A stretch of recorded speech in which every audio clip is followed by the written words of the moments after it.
Птица держится в воздухе не потому, что машет крыльями. Она опирается на воздух. Воздух не пустота. Это смесь газов, у него есть плотность.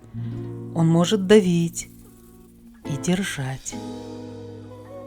И на него можно опереться. Порой кажется, что птицы плывут в небе, будто скользят на парусах. Иногда они машут крыльями, словно веслами. И это действительно близко к правде. Именно это и делает крыло птицы. Посмотрите, как падает перо. Оно не летит камнем вниз. Оно кружится, улавливая потоки воздуха, потому что состоит из тонких гибких нитей, плотно сцепленных между собой и почти не пропускающих воздух. Крыло собрано из множества таких перьев, поэтому оно ловит поток и опирается на него. Перья на концах крыла ведут себя особенно. Они слегка расходятся и движутся независимо друг от друга. Птица словно чувствует воздух кончиками крыльев и подстраивается под поток. Но это умение приходит не сразу. Птенцы, даже научившись летать, движутся резко и неуверенно. Настоящее мастерство появляется позже, когда птица начинает управлять полетом почти незаметно.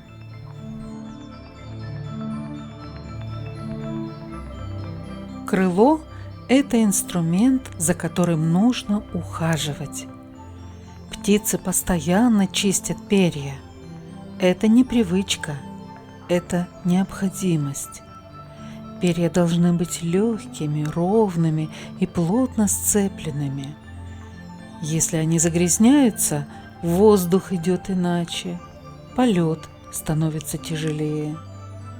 Поэтому птица снова и снова приводит крыло в порядок, чистит перышки. Крыло постоянно меняет положение в полете, но если нужно ускориться или набрать высоту, птица начинает махать крыльями. И тогда крылья работают как весла.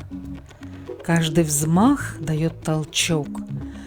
Крыло движется вниз и немного назад, отталкиваясь от воздуха и продвигая птицу вперед. Когда крыло идет вверх, оно слегка складывается, чтобы легче пройти через воздух. Взмах, толчок, подъем, подготовка. Так птица не просто держится в небе, она движется. Тело птицы устроено так, чтобы воздух свободно обтекал его. Гладкая форма, ничего лишнего. Воздух скользит вдоль тела, почти не тормозит.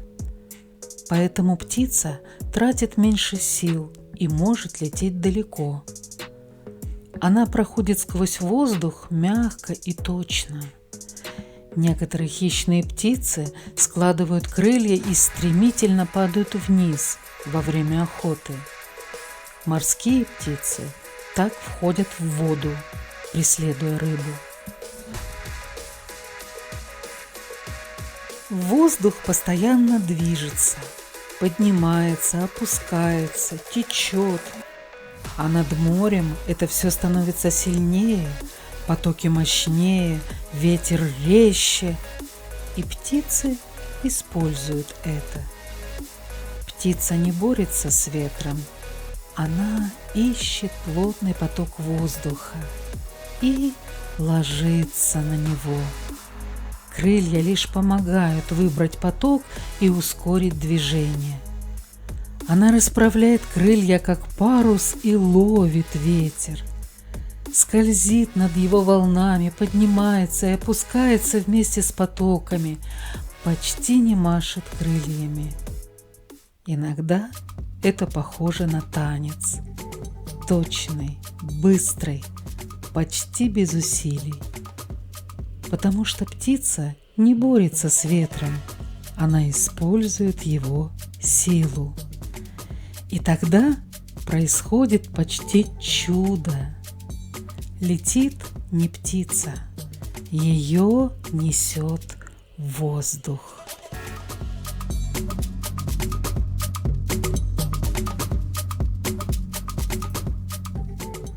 Полет птицы удивительно гармоничен.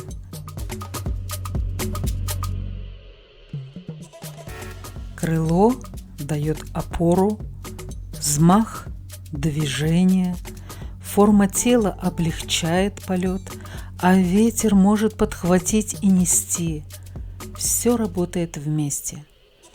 Птица не борется с воздухом, она чувствует его и использует. И не случайно форма самолета напоминает птицу. Природа уже нашла решение.